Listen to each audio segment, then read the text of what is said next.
Yo people, Makkuro here, and today I have a review of the Chevrolet Cobalt SS that comes pre-equipped with typical street-tuned American speed system set up.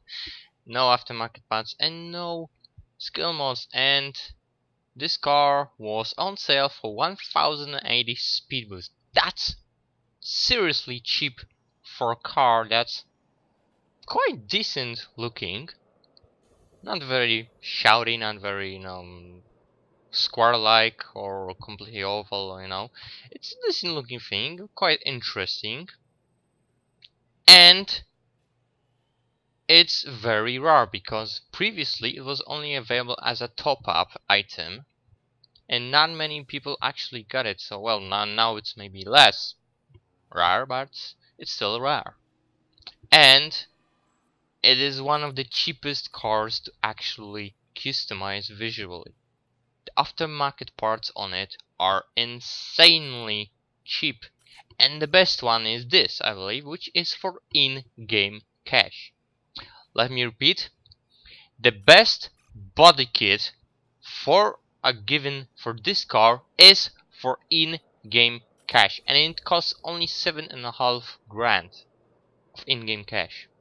7,500 in-game cash for best body kit, because as you can see, those speed boost ones are bah, mostly.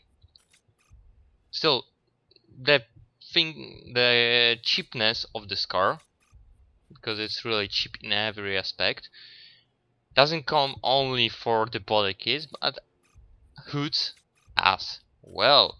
But before we go to hoods, there's always the spoilers aspect, and the no spoiler option on this car actually does something.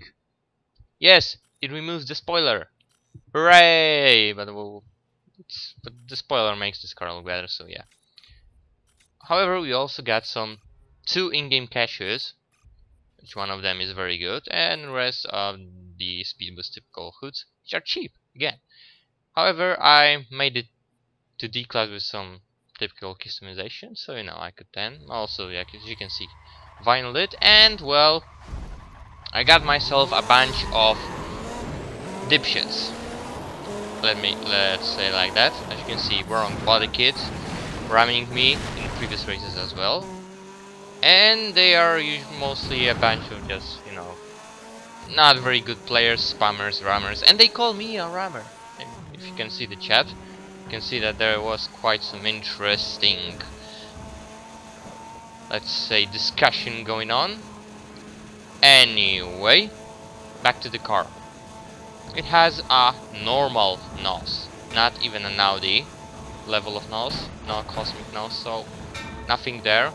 The top speed for D-class is 247 km per hour, which is on the higher end, and allows you to out-accelerate a Mitsubishi Eclipse GST or a Pontiac Solstice pretty damn easy. Also, the handling is not the easiest one, but the corners are not a problem when you're using brakes properly. Truly not any problem. It's mostly lighter than harder.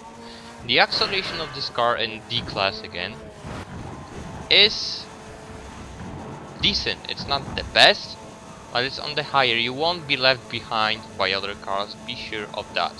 You'll almost more closer to the best cars, best acceleration in D-class than the worst or even medium acceleration in D-class. Be sure of that. And I did some runs here and there with Eclipse GST and Cobalt SS, and we have one with, and there's about a 1 second difference between those two. And GST had 5 seconds head start, perfect start as well, and has a CNOS. And the Cobalt, due to its top speed, still managed to not only completely destroy the difference of perfect start, but also close the difference on make a lead there. Now I put Cobalt on D-class and put it against an Eclipse GST and a 370Z Roadster, which is also quite a rare car, limited one. this game, so I thought it would be nice. The review on that one will be out as well. And there will be also a Sylvia footage, but it's gone. I don't know, trolls eated it or something, I don't know. So I got some screenshots there, yeah. Have fun. Anyway, Little Italy, D-Class. I mean C-Class, sorry, C-Class. I put some parts on Cobalt for C-Class, and the first thing I can say, its acceleration is definitely not reacting to parts very well. It has worse acceleration than GST for sure. Handling wise, I can say that the car doesn't really manage the increase in the speed very well, and even though it's in C-Class, it's more of a decent car than, you know, a very good competitive car like Nissan Silvia's atomic acceleration just puts it out of the league. And you know, however, with times of 116.88 for 370Z, 114.67 for Eclipse, and 113.51 for the Cobalt, Silvia had a very similar time as an Eclipse. And now, Team Escape.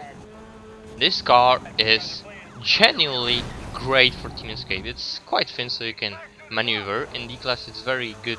You can easily manage to, you know, to dodge the rhinos, and it has a very nice ramming power. And even though this thingy here happened, you know, tank mod police try to catch up and ram me like that, but normally it's very good. I even got a head-on rhino and survived that without problems.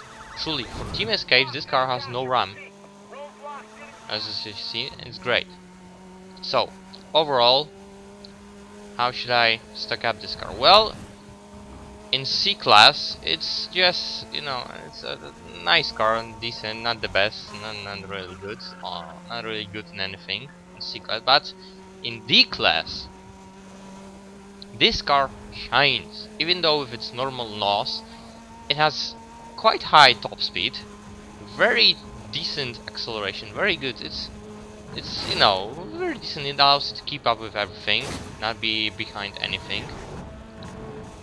With its handling, it's definitely not quite easy to manage, but you need to have some knowledge of driving, as all usual. And in Team Escapes, as you saw, is great. This car simply breaks the monotony of Eclipse and Soulsize in D-Class, and it's quite rare. Well, I can say maybe less because of the sale now, but still, nevertheless, it's a rare car. And overall, it's actually a fun car. I don't know, I have some fucking strange luck that whenever every single car I buy is fun driven. I just buy cars that are very fun to drive, I don't know why. But I'm glad with that luck, and this car for D-Class, which I just loathe, every E, D and C-Class I just loathe. There are only 1 or 2 cars, those that I actually like, but this one is very nice to drive in D-Class. It has the acceleration feel to it. So, really, in D-Class, it's a must to buy. It's an all-rounder car. It does everything well, not everything best. So, thanks for watching. If you like, please like, comment, share, subscribe. Also, donations of any amount will be appreciated, much appreciated. The link is in the description. And I suppose that will be all. So, thanks for watching, and see you all